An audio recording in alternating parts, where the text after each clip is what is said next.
conhecemos. E muitas vezes aqui na igreja o tempo é rápido, é um tempo cronometrado, é um tempo que, né, tem o louvor, tem estudo e a gente vai para casa e a gente acaba não tendo esse tempo de se relacionar. E é somente quando a gente se relaciona que nós conhecemos a outra pessoa, né? Somente quando nós nos relacionamos. O irmão Samuel a gente está conhecendo agora, Nelly também, e começamos a conhecer, mas assim, não conheço nada deles. Nunca fui na casa deles, eles nunca vieram na minha casa, né? Eu só vou conhecer eles de fato se tiver essa intimidade. Por que eu estou falando isso? Porque nós só vamos conhecer Deus se nós gastarmos tempo com Deus. Nós só vamos conhecer a Deus se nós nos relacionarmos com Deus. E hoje no almoço a gente estava comentando, e a estratégia de Jesus para evangelizar o mundo foi por meio dos relacionamentos. Foi por meio da intimidade com 12 apóstolos. E por meio dessa intimidade, desse relacionamento, que Jesus Cristo conseguiu expandir o reino de Deus. E nós estamos aqui hoje por causa de relacionamentos. Você se converteu, não foi uma borboleta, um passarinho que veio falar para você do Evangelho. Alguém te falou do Evangelho. E esse alguém se relacionou com você. Então nós só vamos conseguir transmitir o Evangelho para as outras pessoas se nós nos relacionarmos com elas. Então esses momentos são preciosos. E a verdadeira vida cristã não se vive aqui dentro da igreja, porque aqui a gente não se relaciona. Como eu falei, aqui tem um programa, uma agenda, um horário que a gente tem que cumprir. Nós só vamos viver o nosso verdadeiro cristianismo fora dessas paredes, fora dessa igreja, que é onde nós nos relacionamos de fato com as pessoas, né? E eu posso muito bem ser uma pessoa aqui dentro e ser uma pessoa completamente diferente lá fora. E a palavra de Deus condena isso. Porque se eu sou uma pessoa aqui, eu sou uma pessoa diferente lá fora, isso é hipocrisia, né? Isso é uma pessoa que tem duas caras. E Tiago fala sobre isso. Um homem de ânimo dobrado, ou seja, um espírito que é dobrado, que é um jeito de uma hora e um jeito de, em outras circunstâncias, ele muda. Nós cantamos aqui, te louvarei, não importam as circunstâncias. Isso é uma pessoa autêntica, uma pessoa que está louvando a Deus, que está adorando a Deus, não importa as circunstâncias. É uma pessoa que vive a sua vida cristã. E nós precisamos, para a gente realmente viver a nossa vida cristã, nós precisamos conhecer a Deus. Se nós não conhecemos a Deus, como é que nós podemos amar a Deus? É impossível nós amarmos uma pessoa que nós não conhecemos, né? Então, Deus, ele não é um Deus que ele é oculto e que ele é soberano, entronizado e ali no seu espaço que nós não sabemos onde é, mas que ele fica ali. E ele nos deixa viver a nossa vidinha, independente de Deus. Não. Deus é um Deus que se intromete. Deus é um Deus que se envolve. Deus é um Deus que se envolve tanto que ele se fez homem para se relacionar com a gente de pertinho, né? Na intimidade. Experimentou os nossos sofrimentos, experimentou as tentações, experimentou aquilo que a gente sente na pele. Esse é o nosso Deus. É um Deus tão próximo que ele fez isso. E se nós não gastamos tempo para conhecer a Deus, nós não podemos amar a Deus. E como é que nós podemos conhecer a Deus? A palavra de Deus é o instrumento que Deus deixou, que é a sua revelação de quem Ele é. O dia que a nossa igreja parar de ser centrada na palavra de Deus, a gente pode fechar as portas e fazer outra coisa. Porque, infelizmente, tem muitas igrejas que é um clube social, né? Que é um monte de coisa, mas não é para conhecer a Deus. Para estudar a Bíblia, porque a Bíblia é quem revela o caráter de Deus. E, como eu disse, Deus foi um Deus que se revelou. Então nós temos que buscar essa revelação de Deus. E a maior revelação de Deus, além de Jesus Cristo, obviamente, que é a expressão exata do ser de Deus, é a palavra de Deus. É aqui que nós podemos conhecer a Deus. E nós estamos numa série de estudos sobre os nomes e atributos de Deus. Por quê? Que é para a gente conhecer de fato esse Deus, que a gente diz que conhece e que ama. E quanto mais a gente conhece a Deus, mais a gente pode se relacionar e mais nós podemos amar a Deus. E a primeira coisa que a gente faz quando conhece alguém é perguntar o nome. Ô, tudo bem? Qual que é o seu nome? Então essa série de estudos sobre os nomes de Deus é muito interessante, porque através de conhecer os nomes de Deus, nós estamos tomando o primeiro passo para conhecer o caráter de Deus, os atributos de Deus. E nós sabemos que cada um desses nomes carregam um atributo específico, especial de Deus. E nós vimos domingo passado sobre um nome que se encontra em Gênesis capítulo 22, que é Jeová Jiré. E a história de Abraão, quando ele foi sacrificar o seu filho, e Deus, na hora H, no momento certo, ele interrompeu aquele sacrifício de Isaac, e Abraão achou ali, né, muito próximo, ouviu o animalzinho, e ele pegou o animal e sacrificou no lugar de Isaac. E ele chamou aquele lugar, e aquele monte, aquele altar, aquele endereço, ele chamou de Jeová Jiré, que significa Deus proverá, né? E nós vimos domingo passado várias referências, Gênesis 22, onde a gente encontra aquele nome. Mas existem inúmeras referências que nós vimos domingo passado que demonstram a providência de Deus, que demonstram como Deus é um Deus que provê. E nós vimos domingo passado, quem estava aqui domingo passado? Ou melhor, quem não estava? Quem não estava. Então, vocês não pegaram todas, nós fizemos um passeio pela Bíblia, né? Várias referências aqui, mostrando referências que demonstram a providência de Deus. Mas não tem problema. Hoje nós vamos terminar esse estudo sobre Jeová Jiré, e até que deu certo, porque não era a minha vez, eu já tinha falado domingo passado, mas acabou dando certo porque eu não completei o assunto. Vocês lembram que surgem dois problemas quando você medita e entende a providência de Deus. Surgem dois problemas. Se Deus é um Deus provedor, causador, criador de todas as coisas, aonde entra o meu livre-arbítrio? Como que o meu livre-arbítrio interfere e coopera com o Deus que é provedor, que é soberano, né? E aí nós falamos sobre isso domingo passado. E ficou uma segunda dificuldade, que é a relação de Deus com o mal, né? Se Deus é o provedor de todas as coisas, e se existe mal no mundo, poxa, mas então Deus tem um pouquinho de mal nele. E Deus usa o mal para alguns propósitos, né? E isso assusta um pouco, né? Essa ideia.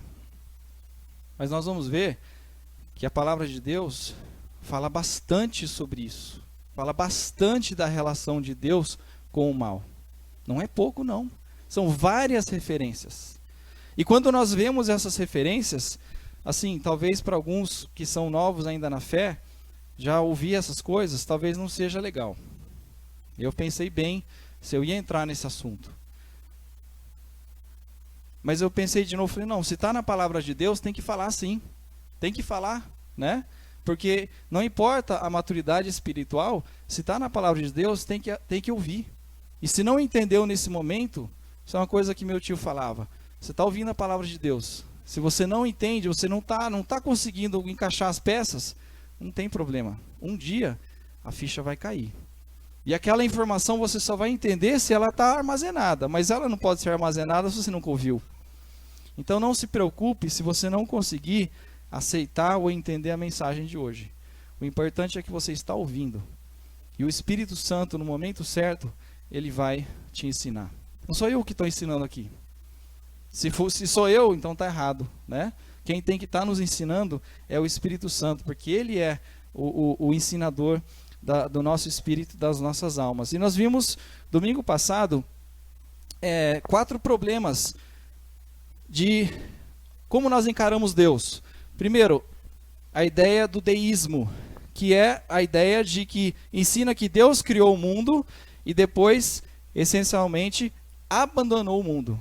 Essas pessoas acreditam que Deus existe, né? Não são ateus, são pessoas que creem em Deus, mas creem num Deus que criou tudo e deixou, se ausentou, né? Eu vou fazer um estrago aqui, mas é para deixar uma ilustração que marque, né? Então, eu tenho aqui um quebra-cabeça. São 500 peças esse quebra-cabeça, tá? Não se preocupe, depois a gente organiza. A gente junta as peças. Mas a ideia do deísmo é um Deus que criou tudo e deixou. E ficou um caos. Ficou uma bagunça, né? E Deus está lá, Deus não se importa. O homem é livre, ele que decide, ele faz. Se ele pecar, ele vai ser castigado. Se ele não quer saber de Deus, ele vai sofrer as consequências. Se ele quer saber de Deus também, Deus... Mas essa é a ideia, que Deus não se relaciona com a sua criação. A segunda ideia é a ideia do panteísmo. Ensina que a criação não tem uma existência real e distinta em si mesma, mas meramente faz parte de Deus. Ou seja, quem é panteísta, os hindus, por exemplo, são panteístas, os budistas, né? Eles creem que Deus e a natureza é a mesma coisa. Deus está na natureza.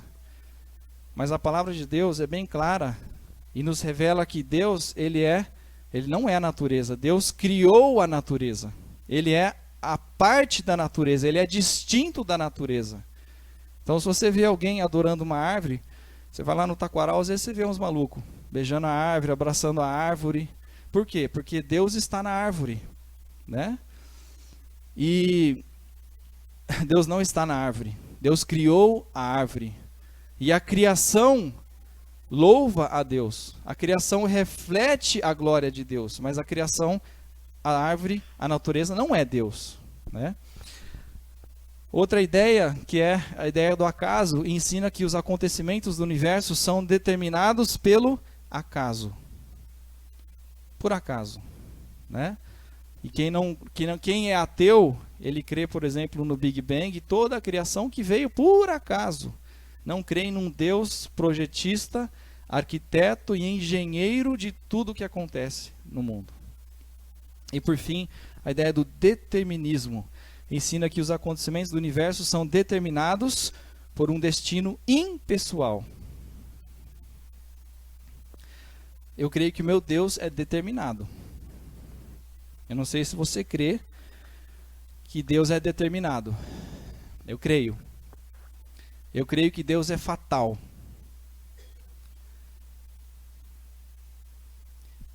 Mas a diferença de um Deus que é determinado para um Deus que é descrito por esse determinismo está nesse destino impessoal.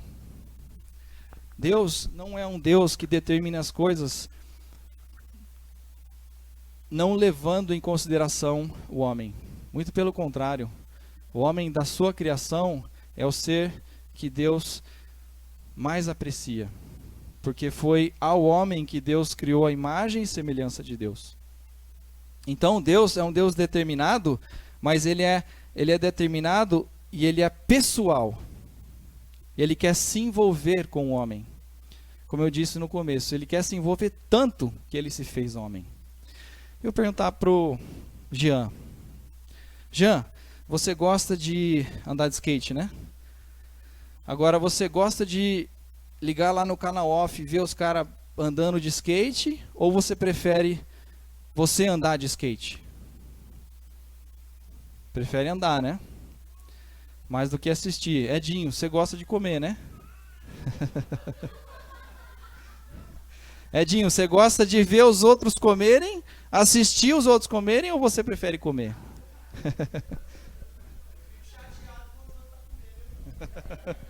Tá respondido. Sandrinho, você gosta de futebol, né? Sempre gostou de bola. Sandrinho sempre foi um boleiro, bom de bola. Agora nem tanto, né, Sandrinho? Mas bons tempos aqueles. Agora você é a bola, né? Você gosta de assistir futebol ou gosta de jogar futebol? Não fala assim, tá quebrando o meu raciocínio, Pombas. Assim, eu gosto muito de tênis, gosto muito de assistir, mas assim, se você falar assim, assiste 2 horas de tênis ou vai jogar 2 horas de tênis, não tem nem dúvida, prefiro jogar. E qualquer um de nós que gosta de alguma coisa, a gente prefere muito mais estar participando daquilo do que assistindo de camarote, né? E o fato é que Deus criou o mundo e Ele quer que nós participemos das coisas que acontecem no mundo. Ele não quer que a gente fique de camarote assistindo. Ele quer que nós participemos, que nós sejamos envolvidos, que nós sejamos ali com os nossos dons e talentos, com a nossa... Por isso que Ele nos deu o livre-arbítrio, a vontade própria, né? E é através da vontade própria, o livre-arbítrio, que Deus executa os seus planos. Você pode ver, tudo que Deus planejou aconteceu por meio de homens, de pessoas. Por meio da obra de homens. Às vezes não. Às vezes o homem não fez o plano de Deus e Deus usou uma mula para falar, Deus usou uma tempestade, Deus usou a natureza, outras coisas. Mas na maioria das vezes, Deus quer que o homem participe, né, e não fique assistindo simplesmente. E nós vimos domingo passado, então, deixa eu só me localizar aqui.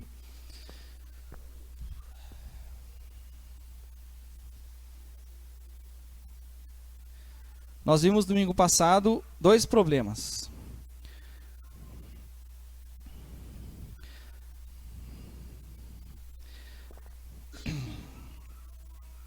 Nós vimos que quando nós entendemos que Deus, Ele é soberano e Ele é provedor, Jeová Jiré, o Deus que provê, o Deus que vê com antecedência as coisas, então Ele satisfaz, Ele preenche as nossas necessidades, porque Ele vê antes, né? O salmista fala que antes que eu pensasse, antes que eu falasse, Deus já sabe o que está na nossa mente e o nosso pensamento, né? Esse é o nosso Deus, que nós conhecemos. Mas quando nós entendemos que esse é o tipo de Deus que nós conhecemos e adoramos e louvamos, e é o único Deus de fato que existe, que é o Deus provedor, nós nos deparamos com esse primeiro problema. Se Deus é a causa primária de todas as coisas, será que nós temos de fato livre-arbítrio? Não estaríamos todos sujeitos ao fatalismo e aos caprichos de Deus? Ou seja, nós não seríamos apenas fantoches de um Deus que está nos manipulando e nos usando para fazer os seus planos e desígnios? A gente não gosta de pensar que é assim, porque isso fere o nosso orgulho, e isso fere o nosso livre-arbítrio, né? Agora, e o segundo problema é, se Deus é a causa primária de todas as coisas, ou seja, o Deus provedor, como conciliar os atos maus e as coisas ruins que acontecem no mundo? Primeiro problema nós resolvemos, ou nós falamos domingo passado. Hoje nós vamos falar do segundo problema. E tudo isso tem a ver com Jeová Jiré, que é um dos nomes de Deus. Nós falamos domingo passado, eu vou pular aqui, mas nós lemos algumas referências. Eu gostaria só de citar, por exemplo, 2 delas. A primeira é 2 Timóteo 2:10. Só para nós vermos que o livre-arbítrio do homem e a soberania de Deus não são conceitos excludentes. Ou seja, não são conceitos que não dá para você entendê-los em conjunto e conciliá-los. Eles andam juntos. As 2 verdades são absolutas.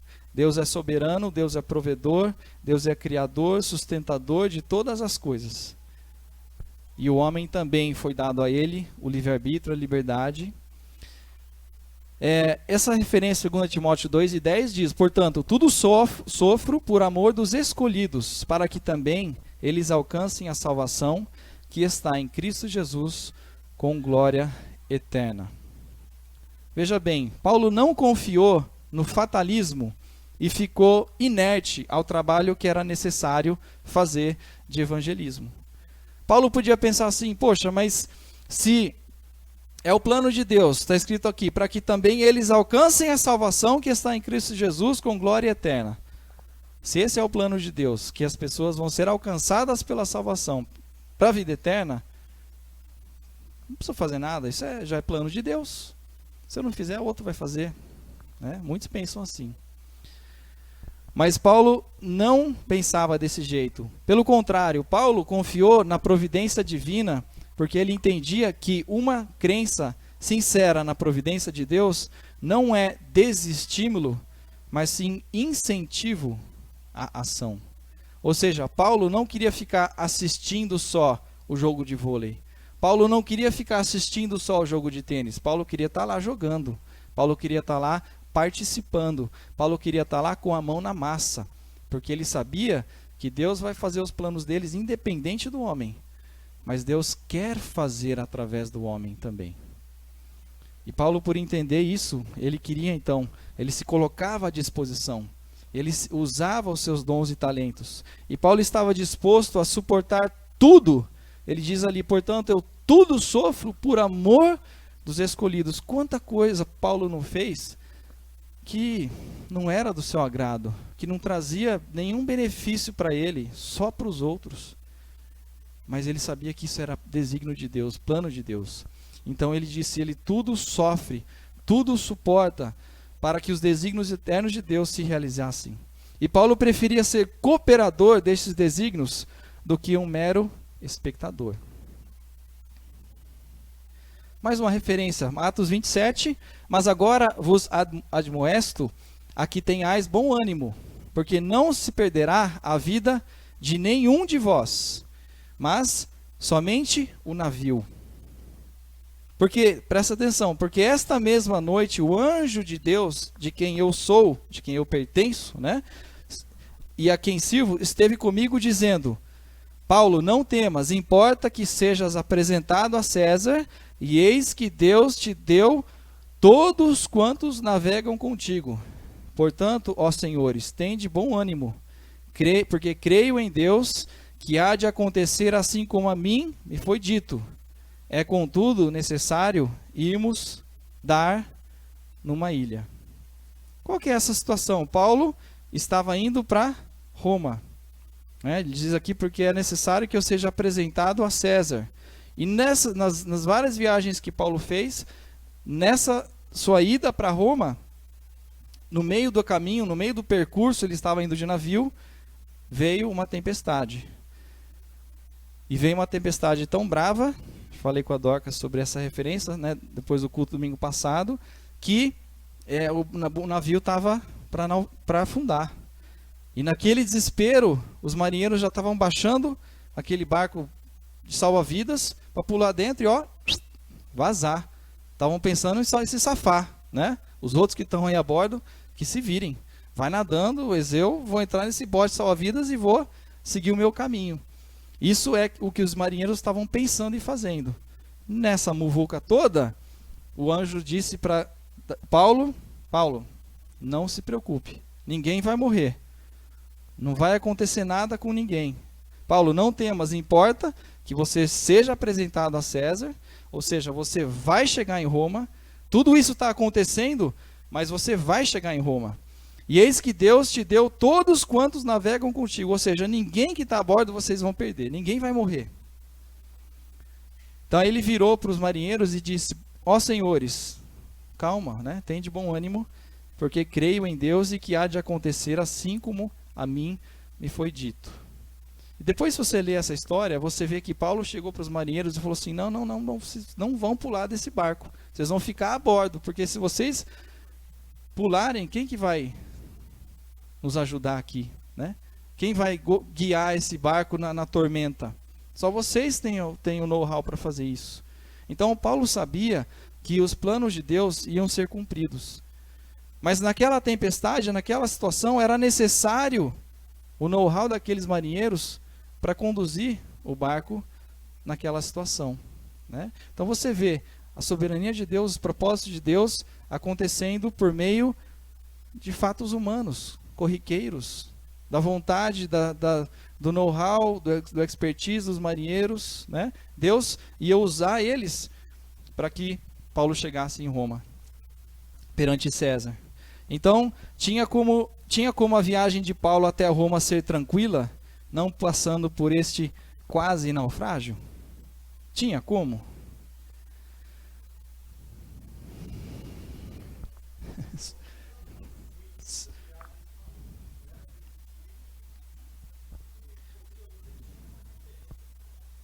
Uhum.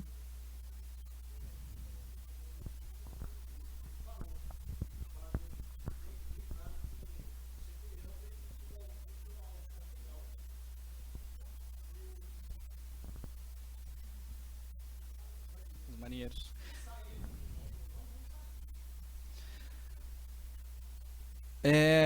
Porque Paulo tinha um pouco da visão de Deus, coisa que os marinheiros não tinham, né?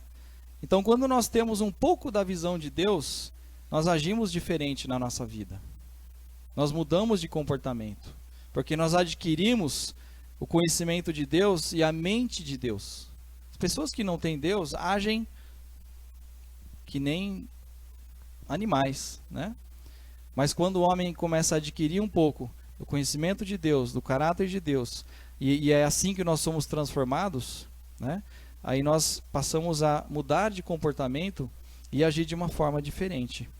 E no versículo 31, Paulo exorta os marinheiros a não abandonarem o navio, pois ninguém mais poderia navegar aquela embarcação se eles abandonassem o seu posto. Eles tinham que ficar ali.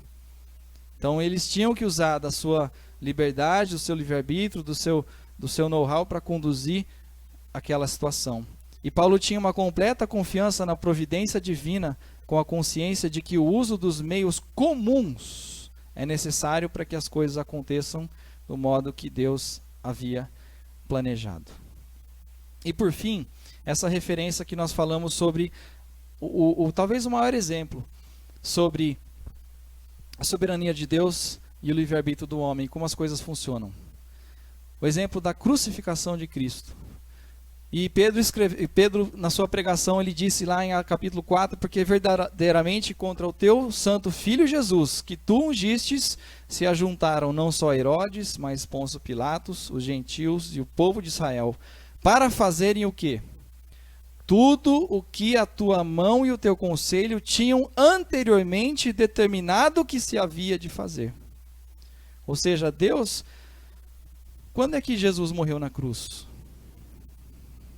2016 anos atrás, mais ou menos, né? Nós cantamos antes de Cristo, depois de Cristo, o calendário foi mudado pela pessoa de Cristo. Mas assim, na verdade, Jesus morreu na cruz antes da criação do mundo. Antes da fundação do mundo, Jesus morreu na cruz. Porque fazia parte dos planos e os desígnios de Deus que Jesus morresse pelos nossos pecados. Para que Jesus morresse pelos nossos pecados, tinha que ter pecados. Né? Para que existissem pecados, Adão e Eva tinham que pecar. Para que Adão e Eva pecassem, tinha que haver o mal e o bem. Então, tudo isso tinha que acontecer porque era desígnio e plano de Deus. Né? Então, quem de fato crucificou Jesus? Foi Pilatos? Foi Herodes? Foi os gentios? Ou foi os judeus? Ou foi Deus? Né? Então, se você olha do ponto de vista humano, pessoa que não tem o conhecimento de Deus, que viveu naquele dia da crucificação de Jesus, ele, olha o que os romanos fizeram com esse coitado. Os romanos crucificaram Jesus. Ou os judeus crucificaram Jesus, entregando ele para as autoridades romanas. Né? Mas ao mesmo tempo, se você tem o ponto de vista de Deus, de cima, e você olha para tudo isso, e você vê, foi Deus. Então Deus usou essas pessoas, usou a instrumentação humana para realizar os seus desígnios. Então a soberania de Deus acontece por meio da liberdade do homem. Então nós falamos no domingo passado que a liberdade do homem, ela é livre até o ponto de ter uma lei que o regula e o condiciona. E essa lei é o próprio Deus, né? Então nós temos uma liberdade, mas nós estamos condicionados a uma situação. E a nossa situação é o que Deus impôs sobre nós, né? Então, passarinho não é livre para nadar. Passarinho é livre para voar. A condição dele é de voar, né? E o Sandro lembrou bem domingo passado que o próprio Deus, que eu falei que somente Deus é livre no sentido completo, absoluto da palavra, mas o próprio Deus colocou condições sobre ele, né? Então existem coisas, Deus pode fazer qualquer coisa? Deus pode fazer tudo? Pode, mas existem coisas que ele não pode fazer, porque não faz parte do caráter dele, né? Enfim, vamos adiante, porque senão nós não terminamos o segundo ponto. Então, o primeiro ponto é esse, que existe liberdade, o homem tem livre-arbítrio? Tem sim. A palavra de Deus diz que nós temos liberdade, livre-arbítrio. Nós podemos escolher, e se nós não escolhermos adorar a Deus e conhecer ao verdadeiro Deus e Jesus Cristo, nós vamos ser condenados e vamos passar a eternidade no lago de fogo. Então nós temos que escolher, e Deus nos condena ou nos abençoa e nos salva por meio da nossa escolha. Mas ao mesmo tempo, Deus é soberano. Então são dois conceitos que caminham juntos. Como um trilho de trem, nós demos aquela imagem, dois lados de um trilho que nunca se cruzam. O trilho não cruza nunca. Se cruzar, o trem, como é que chama? Descarrilha, é isso? Descarrilha. Né?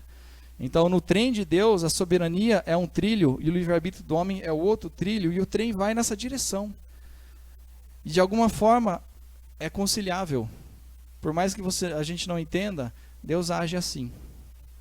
E a segunda pergunta, a segunda dificuldade que nós nos deparamos é: se Deus é a causa primária de todas as coisas, se Deus é Jeová Jiré, o provedor, como conciliar Deus que é bom, mas existem coisas ruins que acontecem no mundo? Então nós vamos responder essa pergunta. Nós gostamos de agradecer a Deus quando vem a chuva, não é não? Está seco, aquela estiagem, de repente Deus manda a chuva, obrigado Deus pela chuva, a gente curte. Mas quando vem uma chuva daquelas que inunda cidades, aquele tsunami que matou muita gente lá na Ásia, né?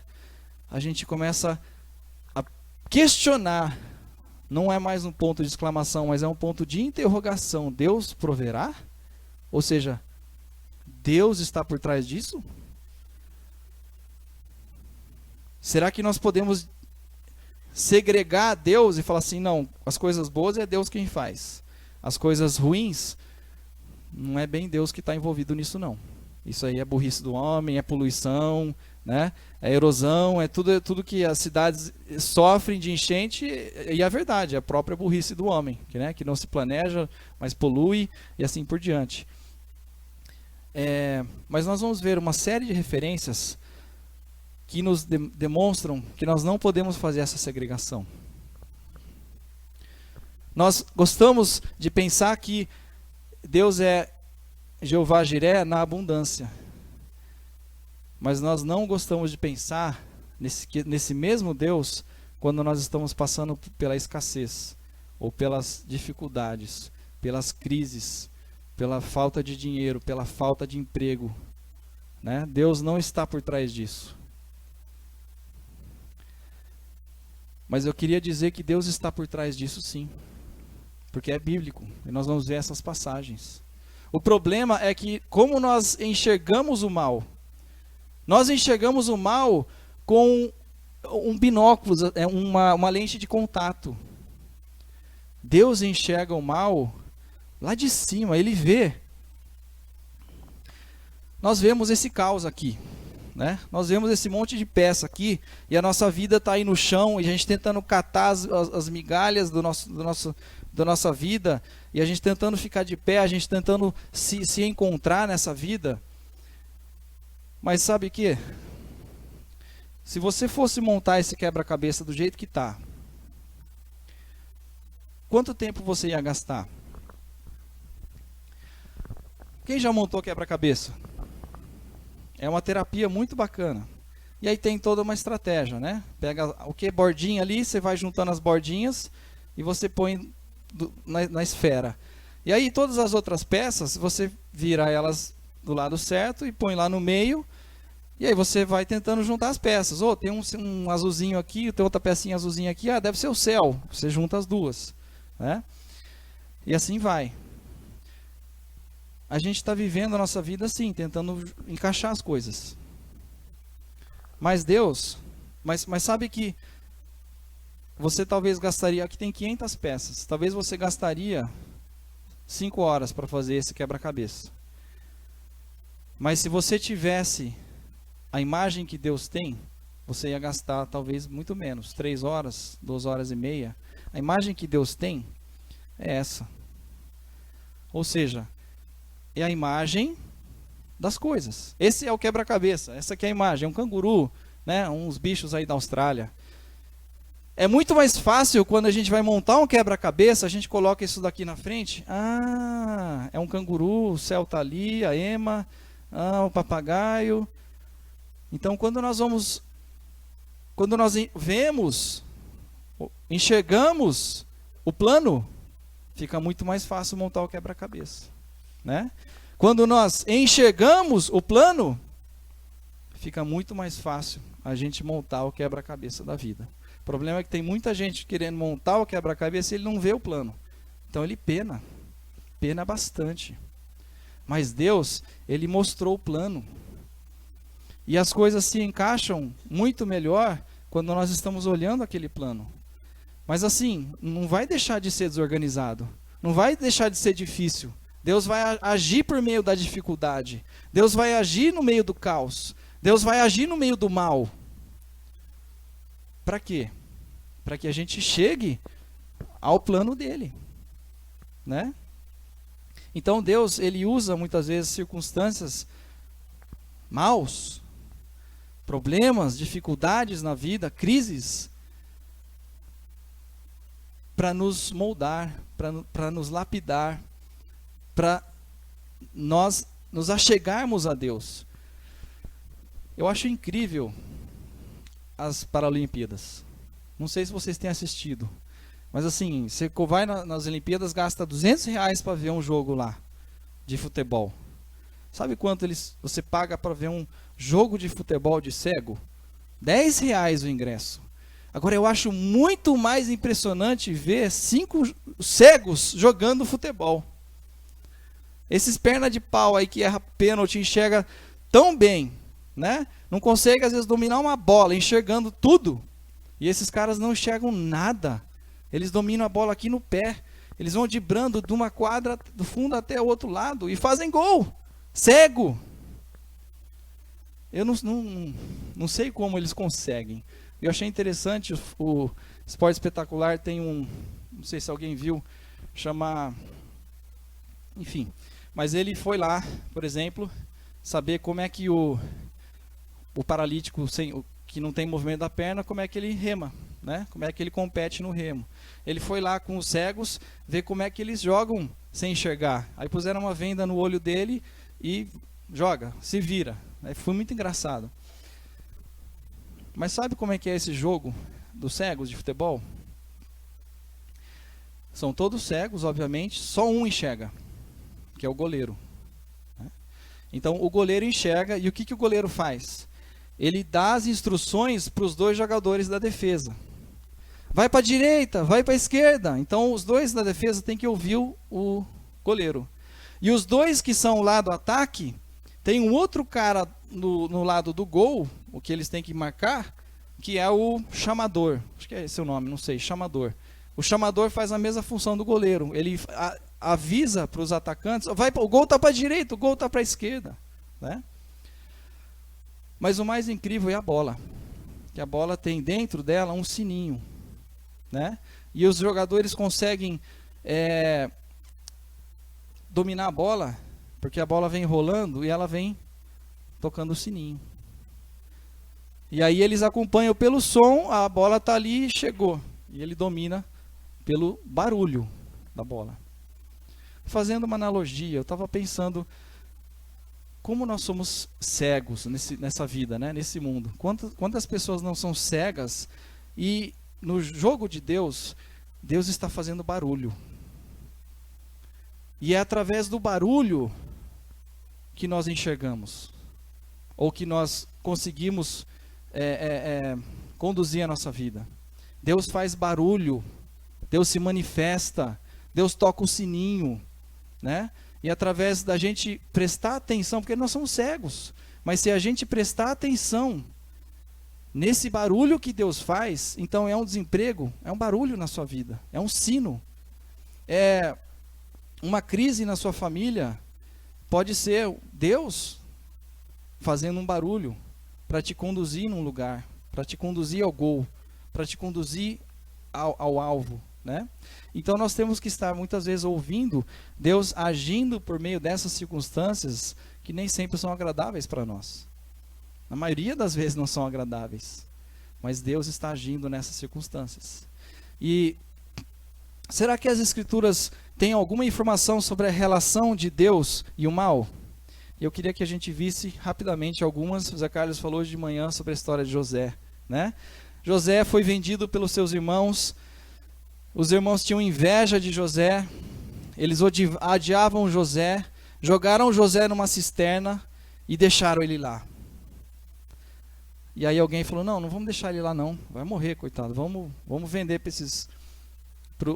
para quem estava passando ali, esqueci o nome deles, venderam José, os mercadores, e enfim, foi para a casa de Potifar, foi enganado pela esposa, foi para a cadeia, fez amizades ali, né? Os camaradas esqueceram dele. Quem veio na aula de manhã, o Zé Carlos já fez a revisão, né? Mas olha o que Gênesis 45:5 fala: agora, pois, não vos entristeçais ao encontro de José com seus irmãos, nem vos pese aos vossos olhos por me haverdes vendido para cá, porque para a conservação da vida Deus me enviou adiante de vós. Então Deus tinha um propósito, a conservação da vida dos irmãos de José e de todo o povo de Israel. Então José passou por todos aqueles perrengues, aqueles apertos, aquelas prisões, aquelas enganações, aquela falta de camaradagem, né? Aquela tentação da mulher de Potifar. Poxa, os irmãos jogarem ele numa cisterna, os irmãos venderem ele, que irmão que faz isso? E eles fizeram, mas José passou por tudo isso, porque Deus tinha um plano. Vós, capítulo 50:20, vós bem intentastes o mal contra mim, porém Deus o intentou para bem, para fazer como se vê neste dia, para conservar muita gente com vida. História de Faraó. Êxodo 4:21 fala que Deus endureceu o coração de Faraó. Êxodo 7 Deus fala, endurecerei o coração de Faraó. Êxodo 9:12, Êxodo capítulo 10, Êxodo capítulo 11, Êxodo capítulo 14, Êxodo capítulo 8, todas essas referências que você olhar, diz lá, Deus vai endurecer o coração de Faraó. E algumas referências também falam que Faraó endureceu o seu próprio coração. Aqui é a situação do ovo e da galinha. O que veio primeiro? Né? Deus endureceu primeiro o coração de Faraó, ou foi Faraó que, por causa do seu próprio endurecimento, Deus falou, então tá bom, você é duro de coração, então agora vai virar pedra mesmo, né? O que aconteceu primeiro? O primeiro versículo, que é capítulo 4:21, é a primeira referência, fala que Deus ia endurecer o coração dele, né? Mas sem entrar nesse mérito, nós vemos aqui exemplo claro da cooperação entre a vontade humana, né, e a soberania de Deus.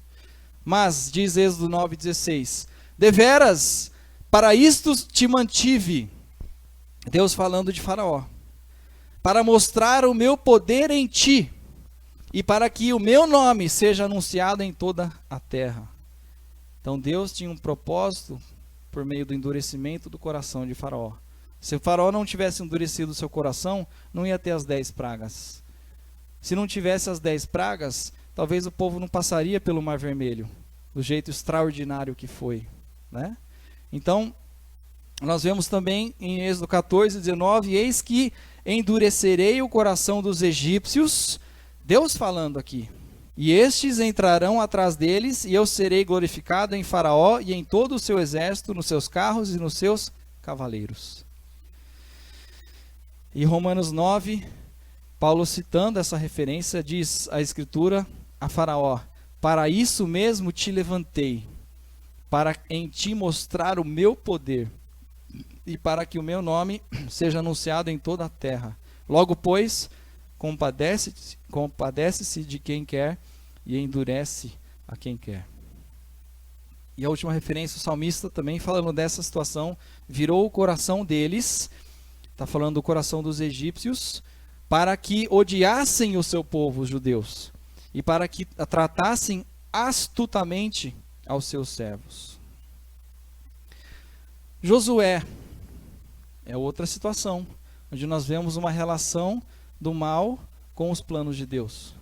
Josué e a conquista de Canaã. Diz Josué 11, versículo 20, porquanto do Senhor vinha o endurecimento de seus corações. De quem?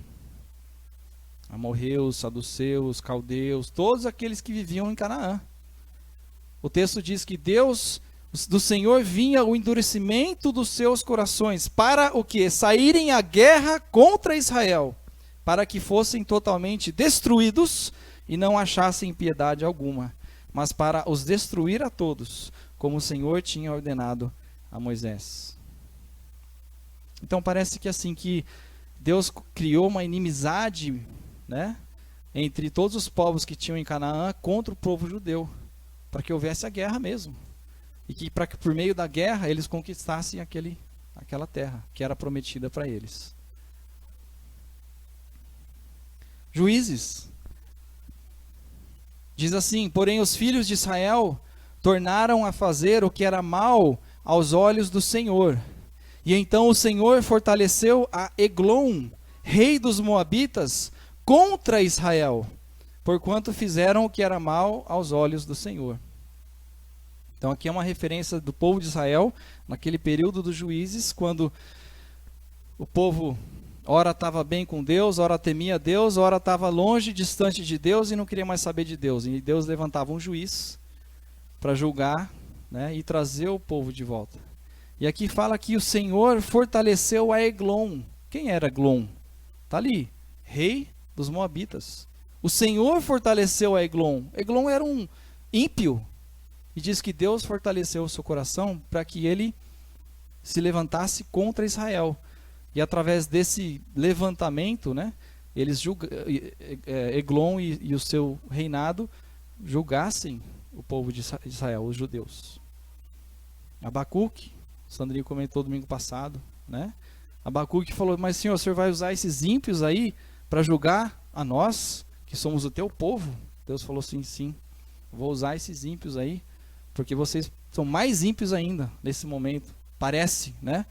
Então, veja o versículo de Provérbios 21, como ribeiros de águas, assim é o coração do rei na mão do Senhor, que o inclina a todo o seu querer.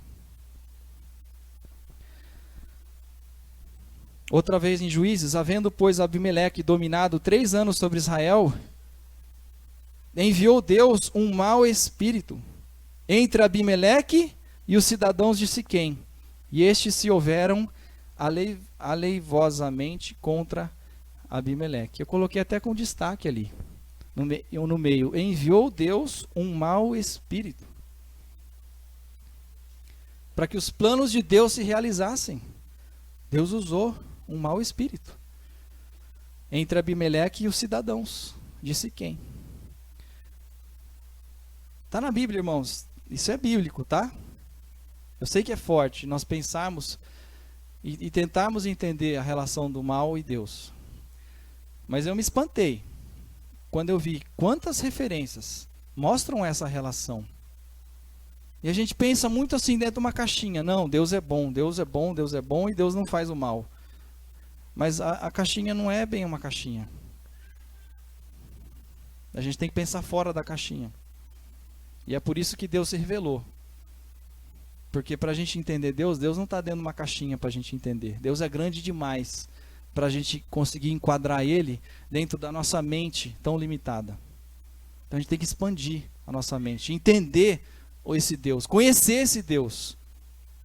Juízes, de novo, fala assim: porém o seu pai e a sua mãe, aqui está falando de Sansão. Não há porventura mulher entre as filhas de teus irmãos, nem entre todo o meu povo, para que tu vás tomar mulher dos filisteus, daqueles incircuncisos? Os pais de Sansão falando: mas espera aí, você vai pegar uma mulher dos filisteus, desses impuros, desses ímpios, sendo que tem tantas mulheres do nosso povo, para você se envolver? E disse Sansão a seu pai: toma-me esta, eu quero essa, porque ela agrada aos meus olhos. Até aí tudo bem, né? Mas seu pai e sua mãe não sabiam que isto vinha do Senhor, pois buscava ocasião contra os filisteus, porquanto naquele tempo os filisteus dominavam sobre Israel. Olha que incrível! Isso vinha do Senhor. O envolvimento de Sansão com uma mulher filisteia. Deus tinha planos que o domínio dos filisteus sobre Israel cessasse. E para que isso acontecesse, Sansão se envolveu com uma mulher filisteia, né? E aí toda a história vocês conhecem. Rei Saul, um outro exemplo. E o Espírito do Senhor se retirou de Saul e atormentava-o um espírito mau da onde? Da parte do Senhor. Da parte do Senhor. Então Deus se retirou, Deus se ausentou e Deus mandou um espírito mau para atormentar Saul. Então os criados de Saul lhe disseram: e eis que agora o espírito mau da parte de Deus te atormenta. Rei Davi: assim diz o Senhor: eis que suscitarei da tua própria casa o mal sobre ti, e tomarei tuas mulheres perante os teus olhos, e as darei ao teu próximo, qual se deitará com as tuas mulheres perante o sol. Ou seja, na sua cara, você vai ver tudo isso acontecer. Porque tu o fizeste em oculto, mas eu farei este negócio perante todo Israel e perante o sol. Deus falando que ia fazer isso. E isso se cumpriu. Olha que interessante, de novo, sobre a vida de Davi. Aí, versículo de 2 Samuel 24:1, acho que essa é a nossa última referência. E a ira do Senhor se tornou a acender contra Israel. E incitou a Davi contra eles, dizendo: vai, numera a Israel e a Judá. Depois nós vemos 10 versículos na frente. E pesou o coração de Davi, depois de haver numerado o povo, e disse Davi ao Senhor: muito pequei no que fiz. Porém agora, ó Senhor, peço-te que perdoes a iniquidade do teu servo, porque tenho procedido muito loucamente. O que Davi estava reconhecendo aqui? Deus, eu pequei. Eu fiz errado. Eu fiz um levantamento, eu fiz um licenciamento. Eu quis contar o meu povo para ver como é grande o meu povo, como nós somos fortes e bonitos e numerosos. Orgulho do homem, né? Eu acho que tinha um pouco de orgulho no coração de Davi, de querer fazer aquele licenciamento, aquele recenseamento, né? Então, quem fez? Foi Davi, a sua livre escolha. Mas olha o versículo que nós lemos no versículo 1. E a ira do Senhor se tornou a acender contra Israel, e incitou a Davi contra eles, dizendo: vai, numera Israel e a Judá. Essa palavra incitou, fala que Deus incitou. Deus moveu o coração dele para aquilo. Deus instigou, né? Então, Davi exerceu o seu livre-arbítrio? Exerceu. Mas Deus tinha planos, e para que os seus planos fossem realizados, Deus incitou o coração de Davi.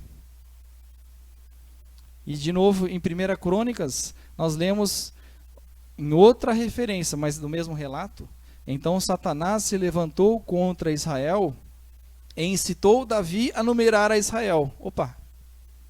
Quem que incitou? Foi Deus ou foi Satanás? Será que a Bíblia está se contradizendo? E disse Davi a Joabe e aos maiorais do povo: Ide, numerai a Israel, desde Berseba até Dan, trazei-me a conta para que eu saiba o número deles. Nós vemos aqui, irmãos, 3 vontades: a vontade própria de Davi, a vontade soberana de Deus e a vontade de Satanás, tudo agindo ao mesmo tempo, né? E a história de Jó é um outro exemplo. As coisas que aconteceram na vida de Jó foi por meio de Satanás, né? Que Deus permitiu que ele tocasse e afligisse a vida de Jó. Mas foi Deus que permitiu. Isso a gente não pode esquecer. Deixa eu pular aqui. A história de Jó. Ele sofreu o mal por meio do dedo de Satanás, o mal por meio dos sabeus, que mataram lá os seus servos, o mal por meio dos caldeus, que mataram os seus animais, o seu gado, o seu rebanho, o mal por meio da natureza, que veio lá um vento forte, caiu a casa sobre os seus filhos, mataram os seus filhos. Todos esses instrumentos agindo na vida de Jó. E Jó escreve o seguinte: Então Jó se levantou, rasgou as suas vestes, o seu manto, e rapou a sua cabeça, e se lançou na terra e fez o quê? Adorou a Deus. Isso me lembra daquele versículo que Paulo disse: em tudo dai graças. E disse: nu saí do ventre da minha mãe, e nu tornarei para lá. O Senhor deu, e ao Senhor tomou. Bendito seja o nome do Senhor. E em tudo isso Jó não pecou, nem atribuiu a Deus falta alguma. Jó sabia os planos de Deus. Jó, ele via a imagem real das coisas. Ele não estava ali só no caos, achando que Deus o abandonou ali, naquelas circunstâncias. Ele entendia que Deus estava por detrás. E eu queria... A história de Jesus, a gente já falou. Irmãos, não vai dar tempo. Tem essas todas as referências, se você está anotando, pode anotar. Tá? Eu já pulei 2 aqui, achei que já estava no fim. Tem a história de Jonas. Tem a própria história de Jesus, né? Atos 2. E tem 2 Tessalonicenses, tem 1 Pedro 2 e 8, tem 1 Reis 22, 23, tem Isaías 10 e 5, Jeremias 25, Jeremias 25 de novo, Ezequiel, Amós, Isaías, Lamentações, Isaías. Todas essas referências, de alguma certa forma, mostram a relação de um Deus que é provedor e o mal que acontece nas circunstâncias da nossa vida. Diz Isaías 45, eu formo a luz e crio as trevas. Eu faço a paz e crio o mal. Eu, o Senhor, faço todas as coisas. Incrível esse versículo. Para mim isso daí exalta sobremaneira a soberania de Deus. Porque Deus está acima do mal. Deus está no controle do mal. Nós somos lavados pela mídia para pensar que entre Deus e o oposto é Satanás. E que Deus está numa luta com Satanás. Que luta o caramba! Satanás está no controle de todas as coisas. E Satanás é simplesmente um fantoche de Deus, uma marionete de Deus. Deus está muito acima de Satanás. E nós somos enganados de pensar que nós temos um anjinho bom e um anjinho mau. E os dois estão lutando entre a gente. Não existe uma luta entre o bem e o mal. Deus está acima do bem e do mal. E Deus está usando todas as coisas para realizar os seus planos. Isso é a soberania de Deus. E se nós não conseguimos aceitar que eu sinto uma dorzinha, ai Deus, ai coitado de mim, por que isso aconteceu comigo? Deus está agindo na sua vida e você devia agradecer a Deus, porque você está sofrendo. Pedro fala, nós não devemos sofrer como um malfeitor. Se nós sofremos como um benfeitor, devemos agradecer a Deus e sentir o privilégio de poder sofrer por Cristo. Então, essa palavra criou é a mesma palavra lá de Gênesis capítulo 1, versículo 1, que é a palavra bara, que é criar do nada, né? Desculpa, eu me empolguei um pouquinho aqui. Mas Lamentações 3, Tássio, você já fala, só um segundinho. Lamentações 3, versículo 37 diz: quem é aquele que diz, e assim acontece, quando o Senhor o não manda? Porventura, da boca do Altíssimo não sai tanto o mal como o bem? Então, irmãos, o mal não está em oposição a Deus. Satanás, ele quer se colocar em oposição a Deus. Por quê? A vontade de Satanás lá do começo era de ser igual a Deus. Então, quando ele se coloca numa posição de opositor a Deus, ele está se igualando a Deus, que é o que ele sempre quis. Mas Deus não tem igual. Deus não tem opositor. Deus não tem o mal tentando imperar sobre ele. Deus impera sobre o mal. Deus venceu a morte. Deus é o vencedor de tudo. E se você não quer colocar a sua vida nas mãos desse Deus, então você vai ficar que nem esse quebra-cabeça aí, tentando achar uma razão na sua vida, né? Mas Deus, ele se revela e mostra o plano. Ele fala assim: eu sou soberano. Para você organizar, consertar a sua vida, está aqui a imagem. Eu revelei tudo. O meu plano é esse. Basta a gente ouvir, acompanhar o sininho, acompanhar o barulho que Deus quer fazer na nossa vida. Quando a vida te dá limões, faça a limonada. O mal na nossa vida a gente muitas vezes encara como algo azedo. O mal na nossa vida a gente tem que parar de pensar que é mal. Pode ser que aquele mal, que na história de José, Deus vai transformar em bem. Deus vai usar aquele mal para te fortalecer. Tem um ditado em inglês que fala no pain, no gain. Se você não sofrer, o Fred mais do que ninguém sabe o que é isso. Se você não sofrer, se exercitar, fazer o seu músculo crescer, e dói para você puxar peso, fazer exercício. Todo mundo ontem, aposto que foi dormir quebrado, né? Com dor aqui, com dor ali, porque a gente se exercitou. Mas é só através desse exercício que a gente se desenvolve. E Deus quer nos desenvolver. Então Ele coloca situações de exercício, de estresse, de peso, de luta, de caos, de limões, para que a gente exercita a nossa fé. O que Deus deu para Abraão, levando o seu filho Isaac lá, a palavra de Deus fala que era para provar a fé dele, para ver se ele amava mais a Isaac do que amava a Deus. Essa era a intenção de Deus. E quando Deus é especialista, como o Zé Carlos diz, Ele é especialista em transformar o caos em perfeição. Deus, parece que Ele gosta de fazer um caos, fazer uma baguncinha na nossa vida, para depois a gente enxergar a mão dele agindo e a perfeição, o plano final perfeito. Esse é o nosso Deus.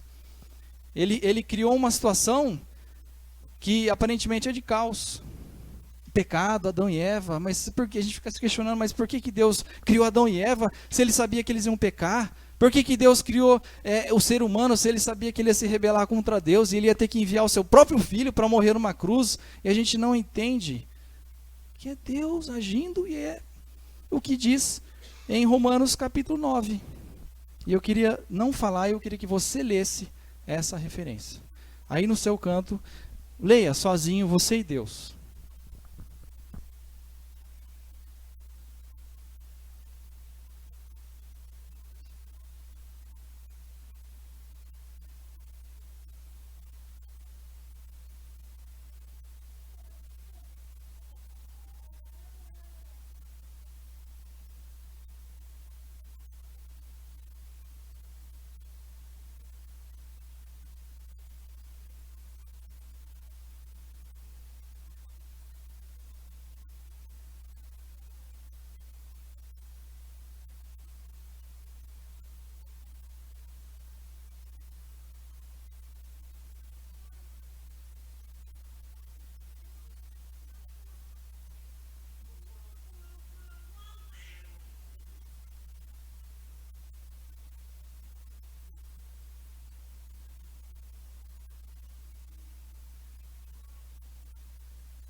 Vamos ficar de pé e vamos encerrar com uma oração.